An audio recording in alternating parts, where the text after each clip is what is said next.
Alam nyo mga idol, yung daan na to ay nasa Bansyan na. Ito yung pinaka-delikado na lugar dati, sabi nila.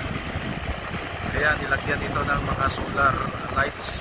Itong nakita nyo mga idol, yung malalaking ilaw, mga solar lights yan, nilagay dito. Dito pag wala pang solar lights. Grabe ang dilim dito mga idol. Ayun, may mga solar lights na. Kaharap na yung mga ilaw dito. So, kita nyo naman ang tahimik na lugar. Pero maliwanag. Walang solar lights dito. Naku, ang dilim dito mga lods. Sobra.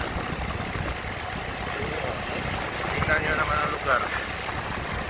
Pagka dito lang talaga lahat ng madaanan sa probinsya. Naku, walang kaba-kaba pag gabi kang bumabiyahe. Kaya lang hanggang dito lang yun mga idol. Dito madilim na. Ito yung karugtong niya, hindi pa nalagyan. Pero may plano ba yung gobyerno dito na lagyan daw nila para safety yung mga motorista?